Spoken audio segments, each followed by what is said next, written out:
everybody, my name is Adam Pacitti from Cultaholic Wrestling. It's Saturday evening. It's a jolly good thing that I don't have a life because we have got some major breaking wrestling news. You've seen the title. CM Punk 100% set for one of AEW's upcoming Chicago shows. This is hot off the press, courtesy of Cassidy Haynes of Bodyslam.net. So, let me tell you everything that you need to know. He's just talked on his podcast, and he says, I can't confirm Ringside News' report. I can't confirm that he signed, but I believe the report 100%. And I've had a lot of other stuff told to me that solidifies that. The last that I was told when I was asking to clarify and confirm their report is that he is 100% for Chicago. They want CM Punk to be in Chicago. He is 100% going to be there. And it's not a matter of if, it's when. You've got Dynamite, of course, on the 1st. You've got Rampage on Friday the 3rd. And then Sunday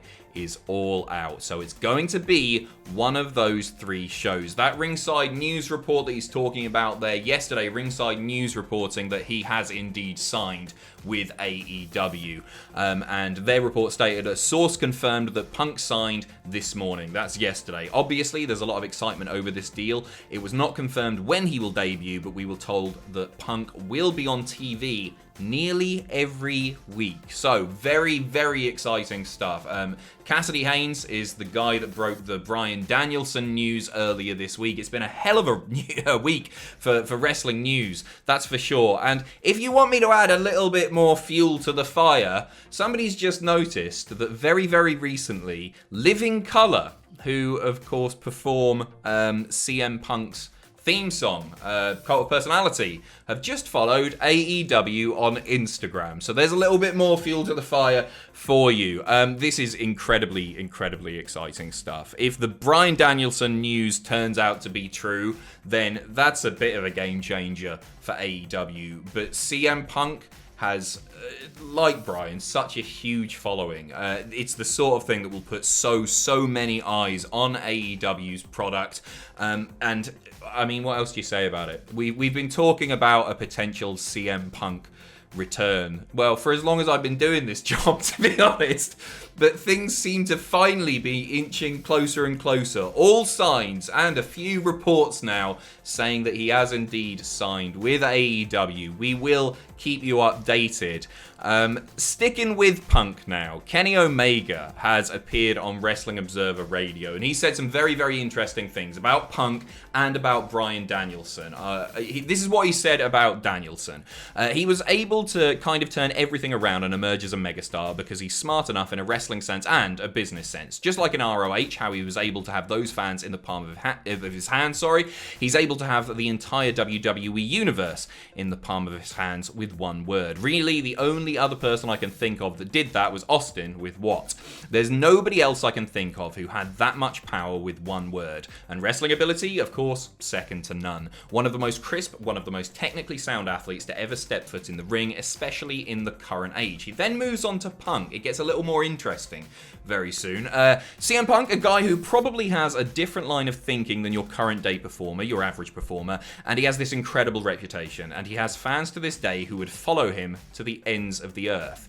Or to AEW. A very dedicated fan base, and that fan base believes that he is the best in the world and will be the best until the end of time. If you're able to have people like that who follow your career so passionately, you probably have something very special about you. It just goes to show that the way that he presented himself, the way he spoke about himself, the way he spoke to his opponents, how he performed in the ring, entrance music, his image, he was always very meticulous and he was very intelligent about how he went about it. And then, maybe, potentially, he's just let something slip here. He continues. These were two extremely intelligent people who found a way to sort, I don't want to say cheat the system, but it was a system that was not created for them there. And they were able to break every glass ceiling that was placed in front of them and emerge as an actual legend that will never be forgotten. So it's cool for me to think that I'll be able to get in the ring with these two. Possibly. But I think because they were so prominent in WWE, and a lot of that is featured with segments, angles, character work, for me, as exciting as the wrestling part is, it's the ability to tell a story, and that is more exciting for me. Kenny Omega the current AEW World Champion there, maybe just letting something slip. The key line there, the key line is, so it's cool for me to think that I'll be able to get in the ring with these two, possibly. Once again, we will keep you updated on all of this because it's absolutely bonkers stuff. As I say, what a week in wrestling news. Moving on now, Alex Shelley returning to wrestling, a guy that we haven't seen wrestle at all this year, in fact. He's just announced his return match. So, it's going to be for 3 Cups Stuffed. It's a co-promoted event from Game Changer Wrestling and Black Label Pro. That'll be his return bout. He's defending his Midwest Championship against Filthy Tom Lawler that he's held since October of last year. He removed himself from the Impact Hard to Kill main event. If you remember that one, it was a big multi-man match, and he was replaced by Moose. And his last match for Impact aired all the way back on the 1st of December. It was said that he was going to be focusing more on his day job. He's like a physical therapist.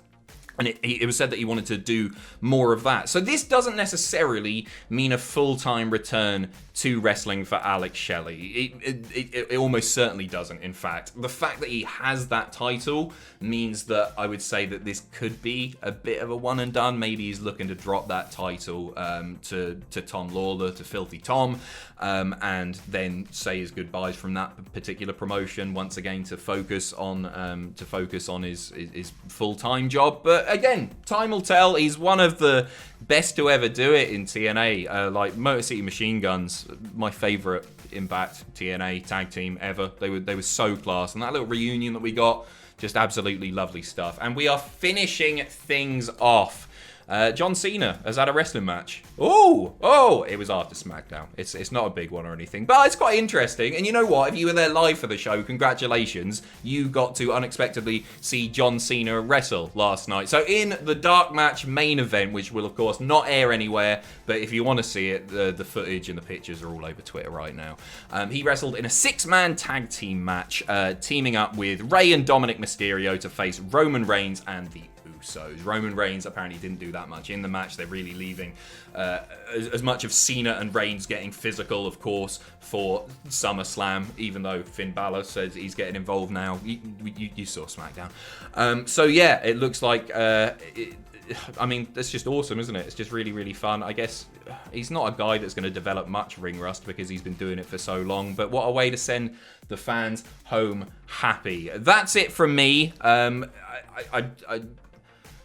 Little bit dumbfounded, little bit lost for words after this week. I've got a feeling that this coming week is also going to be a very interesting week for wrestling news.